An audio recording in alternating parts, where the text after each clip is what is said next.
posição no retângulo do seu monitor. Fonte. A gente tem uma certa dificuldade de trabalhar com fontes. A gente tinha uma certa dificuldade de trabalhar com fontes. Desculpa. Porque antigamente a gente trabalhava com fonte como se fossem imagens. Caso a gente queira fazer uma fonte mais trabalhada, mais bonitinha, a gente inevitavelmente vai ter que trabalhar dessa maneira. Caso a gente queira fazer uma letra que seja estilizada, que o seu artista fez e quer utilizar essa fonte, você vai ter que trabalhar isso como imagem. Então você vai ter que tratar cada retângulozinho, por exemplo, o A, o B, o C, o D. A gente vai ter que dizer, eu quero desenhar esse retângulo da imagem na nossa tela. É um pouquinho mais trabalhado, é um pouco trabalhoso fazer isso. Ou então, a gente pode usar a partir de fontes do nosso computador. Fica muito mais fácil. Quem vai fazer isso daqui pra gente é o XNA. Mas caso a gente queira usar uma fonte diferente, a gente vai ter que fazer isso na mão, como se fosse uma imagem, e tratar dessa maneira. Um pouco sobre o código. Eu vou abordar isso aí melhor na parte prática, né? O que é um retângulo? Como é que a gente trabalha em retângulo? XNA, a gente vai escrever retângulo, ball rect. Como é que a gente aloca ele? A gente vai fazer ball rect, recebe new rectangle. X, Y, width e height. X a gente vai botar um número 10, por exemplo. Y a gente coloca 20, que vai ser a posição da tela, onde ele vai ficar. Width e height vai ser a altura e largura. Ao contrário, largura e altura do nosso retângulo. Como é que a gente vai acessar? Caso a gente queira alterar a posição dele. Se a gente quiser alterar a posição do nosso retângulo, a gente vai chamar ballrect.x e receber um número. Então, veja bem, isso é um número inteiro, né? Então a gente vai alterar a posição, a gente vai acessar os métodos e atributos do nosso retângulo dessa forma. A gente vai colocar o nome da nossa variável, ballrect, ponto, alguma coisa. Ponto .x, ponto .y, ponto .height, ponto .y, e vai mandar receber o número inteiro. O vector2 já é um pouco diferente. Ele já não vai guardar essas 4 informações, só vai guardar 2. Então o vector2, por exemplo, a posição do nosso texto, onde vai ficar nosso texto. A gente vai alocar dessa maneira. Nosso texto, que é o nome da nossa variável, nosso objeto, nossa estrutura, seja lá o que for, vai receber um vector2, e aqui a gente diz qual é a posição inicial da nossa posição. X e Y. Sei lá, de novo, X, 10, Y, 20. Sei lá, onde vocês quiserem botar. E como é que a gente acessa? A gente acessa da mesma forma que a gente acessa lá o retângulo. A gente coloca post, texto, ponto, alguma coisa. Na hora que você escrever ponto, o Visual Studio vai falar para vocês o que é possível a gente alterar. Então, ponto X, por exemplo. A gente vai e recebe um número, que no caso é um float. A diferença do retângulo para o vector é que o vector não tem largura e altura. É um vetor só, né? O intuito é diferente. O vector2 é mais para geometria analítica. O retângulo agora é mais para exibir imagem na tela. E uma coisa que eu acho que eu esqueci de falar para vocês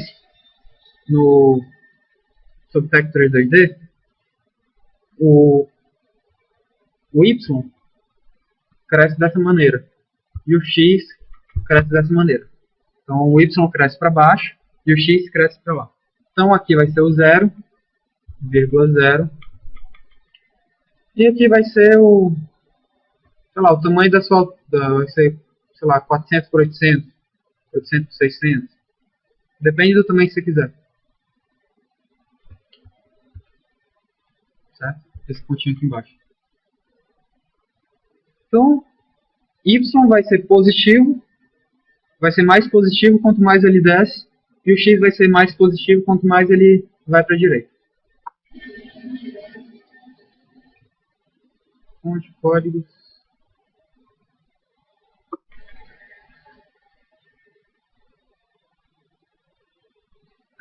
Se eu quiser trabalhar com a fonte, eu vou abordar aqui apenas o tópico de como trabalhar com a fonte do computador. Como é que a gente faz? A gente declara sprite fonte, fonte. Eu vou explicar isso aí melhor, não se preocupe, não tenha medo, eu vou mostrar isso para vocês na parte prática. Só estou falando aqui por alto. Como é que a gente carrega? Fonte, content, load, sprite fonte.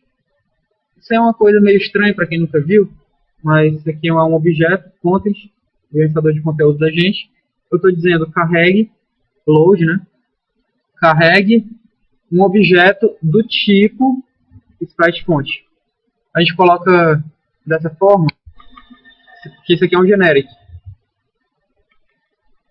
Tá? O load é uma função genérica. Então eu estou dizendo que eu quero carregar. É uma função genérica que eu quero carregar do tipo sprite fonte. E aqui é o asset name, fonte. Onde fonte, ele foi previamente adicionado ao seu projeto. O fonte, que a gente se refere aqui, é o nome do arquivo. Geralmente é o nome do arquivo, sem a extensão. Então seria fonte.spriteFont. É o nome do nosso arquivo, fontes.spritefont. Esse arquivo aí, eu vou explicar melhor, mas ele é um XML. Nada mais é que um XML com algumas informações. Como qual o nome da fonte, Arial, por exemplo. Qual o tamanho da nossa fonte, 14. Ou qual é o espaço dos caracteres possíveis, entre, sei lá, 32 até 255. São os caracteres possíveis. Sei lá, eu vou explicar melhor isso depois. Como é que a gente desenha na tela? A gente vai usar SpriteBatch, begin. SpriteBatch é um objeto. Eu vou explicar isso melhor na parte prática, não se preocupe. Eu estou dizendo SpriteBatch, desenhe, SpriteBatch comece.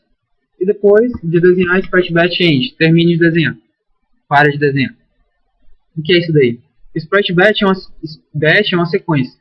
Sprite é uma imagem. Eu vou explicar melhor isso. Eu ou alguém vai explicar melhor isso aí para vocês.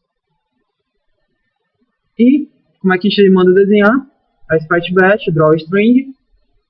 Isso aqui é a nossa fonte, que foi declarada aqui em cima. E eu vou precisar da posição, onde a gente quer que ele desenhe. Vou precisar de um string, que a gente quer que seja escrita. E a cor do que a gente vai colocar lá. Então, é um tanto óbvio, né? Mas são padrões que a gente tem que adotar. Caso a gente queira trabalhar com XNA, para ficar mais fácil para a gente usar. Então, uma dica útil, caso a gente queira saber o tamanho do nosso texto, a gente usa fonte, porque cada tipo de fonte vai ter um caractere, vai ser diferente. Por exemplo, a fonte consolas, ele tem o mesmo tamanho de largura para todos os caracteres. Mas se eu quiser usar o Arial, por exemplo, a letra I vai ter um tamanho diferente da letra W, por exemplo. W vai ser muito mais largo que o I. Mas no consolas, não. Todos têm a mesma largura. Mas caso eu queira saber o tamanho que ocupa o meu texto, digamos, eu quero escrever um texto, um contadorzinho, que vai começar aqui no cantinho superior direito da nossa tela. O nosso contador cresceu? Tá, eu fiz mais pontos, agora ele vai ocupar esse espaço.